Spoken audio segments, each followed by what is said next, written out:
Hello guys! Magandang hapon sa inyong lahat. I am Chin Rodriguez, pamasagal channel of Faith Healer Ozo at Arder. So ngayong hapon na to, tignan natin ano kayong sabihin ng ating mga gabay. So this is an urgent pasilip na para kay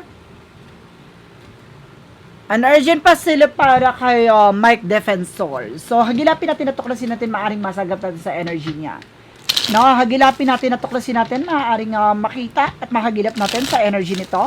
And of course, guys, don't forget, no, etong reading na ito ay pawang gabay lamang upang masilip yung mga bagay na posible mangyari sa hinaharap, upang maiwasan niya yung mga bagay na hindi kaaya-aya, yung mga bagay na negatibo, na maaaring maiwasan niya. And of course, guys, don't forget to like and subscribe my channel and hit the for more videos update. Maraming salamat sa mga walang sawa mag-support sa aking channel, lalo-lalo nang skip ng ads, away pagpalain kayo ng Diyos at may kapal siksik nag-uumapo na biyayang manambalik sa inyo. So let's see guys, what is the messages, advices ng ating angel spirit na para kay Mike Defensor. Let's see and watch this. Hagilapin natin at tuklasin natin, maaring masagap natin sa energy niya. Angel spirit, let's give me information po. So there's a 9 of Pentacles. Now there's a potential for abundance. Now there's a self-worth, rewarded effort, there's a success, achievements, na meron siyang bagay na gustong may katuparan dito. Now, there's something abundance, luxury. So, talaga maganda ang kanyang buhay. Na maganda ang kanyang sitwasyon, no? Pagdating sa finances, no? Marangya, no? And there's a wheel of fortune.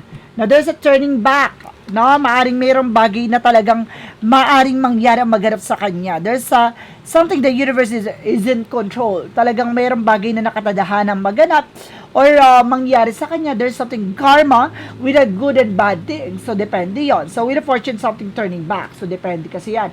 Na kung ano man yung bagay na ginawa mo, babalik sa'yo. And of course, there's a child ka for action movement, no? Magkakaroon na ng changes sa development sa situations na to. So, gagalaw na, no? Ang mga eksena. There's a two joining forces na maaaring magbigay, no? Ng action or something changes sa situations na to. What is the additional messages? Represent guys with a death card. So there's an ending and a new beginning. So may mga bagay na matatapos na. Now mayroong mga bagay na maaring matutuldukan na. There's a release, letting go, no? Time to move on. Now there's something, an ending. Now mayroong bagay na maaring matapos na. No? And of course, there's something, a strength card in reverse, something, a self-doubt. Na meron ditong alinlangan, takot sa sarili, pangamba, na maaring nararamdaman niya as of now. Na nawawalan siyang kumpiyansa. There's something, guys, na about sa the lovers, meron ditong kaugnayan about sa love life, no? Sa relasyon, pag-ibig, no? Asawa, meron ditong about na maaring related about sa family matter. There's a 9 of Pentacles, a representative of, there's a financial loss, a financial crisis. Makakaramdam siya at makakaranas siya ng mga financial loss. Or, kumbaga, kawalan ng eksena pagdating sa finances. Na maraming bagay na mabubulabog about sa wealth, about sa yaman, about sa pera, ari-arian, dokumento. There's a wheel of fortune, representative 3 of Cups. Now, there's a wheel of fortune, something turning back about sa tatlong babae. No, mayroong bagay na maaring mabulabog, maungkat about sa tatlong babae. There's a circle of support. No, maaring sinusuportahan siya nito tatlong babae na to. What is a Chariot card? Represent what? There's a friendship, ako nasa-sense sa friendship. And of course, there's a Knight of Wands, so there's something perseverance, no? Kumbaga, nagtsatsaga siya, no? Nagpapatuloy siya. Parang sinusubukan din ang kanyang faith dito. No? Sa isang tao, sa isang sitwasyon, sa isang mataas na posisyon or something. So, mayroon sinusubukan siya dito. No? There's a last stand, na parang huling alas siya dito sa eksena na to. There's a Death card. Represent what? Represent with the Queen of Swords. So, there's a reverse. A manipulative. Oh! No, matatapos na ang pagmamanipula. Nakakita niya na. Ayun na sa baba. Ay, sa taas ayun. Manipulative. No, meron dito magmamanipula. No, there's something, a bitchy. A bitterness. No, parang mayroon daw talaga itong bitter. There's a strength card, represent with the set of soul, with the sabotage. No, ibig sabihin dito yung alinlangan niya na maaring nararamdaman niya at the end of the time, mayroon ditong, kumbaga, mararamdaman niya maaring traidorin siya, lokohin siya. No, there's a betrayal. No, talagang alam niya magko-collapse to, magkakaroon ng problema sa ganito. Kaya siya nagkakaroon ng alinlangan. No, na parang napanghihinaan siya ng kalooban. No, there's a vulnerability. Now, what is the lovers? The lovers represent with the Ace of Pentacles reverse. No, there's something a loss of opportunities, stressing about finances. Ay, na-stress siya about sa the lovers, no, about sa relasyon, no, about sa kanilang posisyon ng kanyang asawa na maaring maraming mawalang pera, no, makaranas sila ng financial crisis or financial loss, no. So let's see what is the Nine of Pentacles with the Five of Pentacles. Represent, guys, with the Five of Swords. May pag-isa sa sariling mantika. The Five of Swords, something is self-sabotage, complication, na maaaring related about sa financial loss. No, maaaring gigisahin siya dito sa sariling mantika dahil sa mga unregistered profit. No? Merong mga mabubulabog dito about sa mga pera niya, yaman niya, properties, documents, something like that. And of course, there's a Seven of Wands. No, at least sinasabi ko na circle of support. No, na maaaring there's a Seven of Wands, pinoprotection na natiniingatan, standing on your ground. No, depending on your position. So, meron siyang bagay na parang iniingat at pinoprotection na dito. Na related sa tatlong babae. What is a chariot card? And of course, the Nine of Wands. So, represent, guys, with the Fool card. So, there's a new beginning. Na magkakaroon siya ng bagong eksena dito, bagong simula. No, parang merong bagay na maaring hindi na makokontrol at talagang matutuldukan na. And of course, oh my God, nalaglag. Now, there's a Two of Cups. Now, there's a partnership, guys. No, partnership about sa betrayal. Ibig sabihin dito, no, talaga meron talagang maiipit siya sa situation. Napakalalim ng mga sugat na to na maaaring panggalingan. There's a failure, no, and there's a betrayal, losses, no, na about sa partnership. No, na magkakaroon siya ng alinlangan about dito.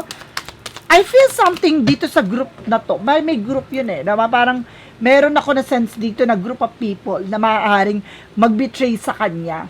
No, there's the Empress card in reverse, creative block. So talagang bagay na parang no, siya yung naglagay sa situation na to para maipit sa eksena. Oh, no? Maraming malaking perang mawawala sa kanya, even sa kanilang ng person niya. Na, ayun na, nakita niyo yan. There's a creative block. No, siya yung, kumbaga, gumawa ng negative or blockages dito sa situations niya. Oh my God, additional messages tayo. With the Six of Swords and the Knight of Swords, bibilis ang takbo ng situations. Now, there's something moving on a distance, accepting a lesson. Meron siyang matututunan dito, guys. Na meron siyang bagay na maaring matutunan dito pagdating sa kanila ng person niya. Now, what is an outcome? Ang outcome represent, guys, with the Four of Swords, something stress. No, kumbaga kailangan niya magpahinga muna as of now kasi parang nai-stress na siya sa mga nangyayari.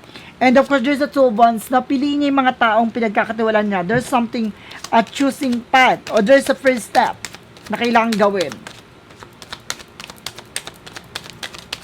And there's a Seven of Cups for confusion. May mga part dito na maaaring naguguluhan siya, na natatakot siya, nag-aalilangan siya. With the Ten of Cups in reverse, there's a family trouble. So, ito nga, may family trouble. Ayun, guys. Kita niyo yan. There's a family trouble. Na meron talagang a partnership na maaaring maipit sa kanya sa situations niya, no, dahil nagpamanipula siya dito sa partnership, sa isang partnership, no, na maaaring ngayon pati yung family niya madadamay. Parang pati yung family niya naipit sa situations. No, and of course, there's a Three of Pentacles for collaboration. Ito yung sinasabi kong group of people na maaaring magbibetray sa kanya. May group of people na maaaring magbetray sa kanya. And there's a High Priestess. May hidden agenda. There's a hidden enemies. No, meron daw dito yung mystery sa likod nito. No, meron din dito with the other side, meron mag-asawa dito na maaaring related at konektado sa kanya. So, let's see. No, dahil sa mga nangyayari, no, alamin natin, no, and of course, may naghahain na, diba, sa kanya. Alamin natin, ano yung magiging outcome pagdating sa pag-file ng case against sa kanya. Let's see. Alamin natin kung ano yung magiging, ano mangyayari doon, matutuloy ba yon or makakaalis ba siya doon. There's the King of Wands in reverse. So there is something impulsiveness. Now, there's a weak leader. Parang magiging mahina siya dito sa situation. Mapanghihinaan siya ng kalooban. There is something, sabi na parang there's a harvest time, consequences. No, there's a good and bad thing kasi. Now, there's a result. Depende yan. Kung nagtanim ka na mabuti, magiging mabuti yung outcome. Kung nagtanim ka na masama, magiging masama ang outcome para sa kanya. So, ito yung bagay na magiging kalalabasan. Now, there's a consequences. And there's a Queen of Wands. Now, there's a confident. Na meron daw ditong babae na very confident. There's a social butterfly. Like I mean na parang, meron daw ditong parang balimbing. No, na babae na maaaring konektado sa kanya. And there's a Six of Wands. So, meron daw dito mapagtatagumpayan. Oh, ibig sabihin dito magsasucess talaga. Ano man yung bagay na finite towards him. No? Let's see. So, may consequences kasi talaga. And there's a Three of Swords. See, there's a Three of Swords with a Devil card. Na madidisappoint siya. Talaga may ipit siya dito kasi there's a demonic and the Three of Swords, something pain. No? Ito yung sinasabi na kung ano man yung bagay na itinanim mo siya, anihin mo. There's a toxic energy kasi dito. There's an obsession or something abusive. No? So, mayroong gantong energy, guys. So, maaaring madidisappoint siya dahil maaaring magdala to sa kanya para ma-depress siya or para magkaroon siya ng pinakamalalim na emotional pain. Let's see. Yun nga, na maiipit siya dito at the end of the time. Let's see, additional messages tayo. Ano pa maaaring masagata sa energy niya for last message? There's the Magician. No, there's something, a manifestation, reflection. You create your situation and you have the power to change it. The Wheel of Magician, the Magician is something creator. So, ikaw yung naglagay sa sitwasyon mo, ikaw rin yung makagawa ng para makalis ka dyan. And the Knight of Swords, something stress, anxieties, depression. See, may nai-stress siya sa situations na to. And of course, overthinking. Nag-overthink siya. And the King of Pentacles, being secure and provider. So, pagdating sa family niya, no, very protective din siya. So, kailangan niya maging practical dito. And of course, there's a Six of Cups. Now, there's a past situation coming back. Now, meron ditong about sa nakaraan na maaaring maungkat, mabulabog. So, maraming bagay na mabubulabog from the past. No, tungkol sa mga nangyari from the past, maraming bagay na maaaring maungkat. What is the shadow work represent what?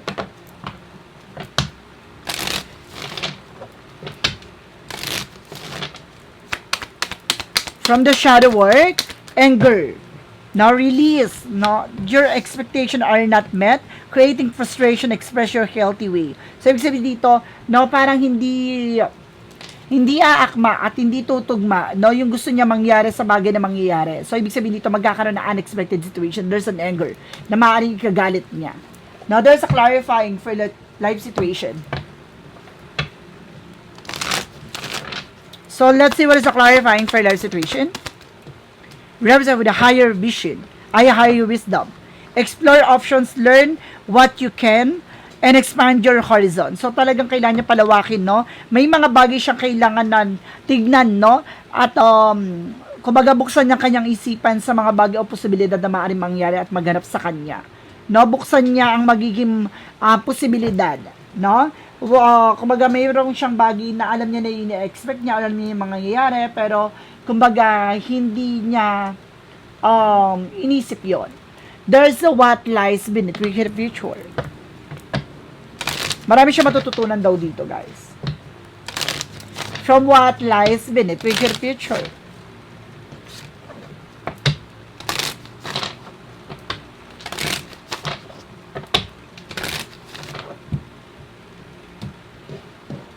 Okay, from a shadow work represent what?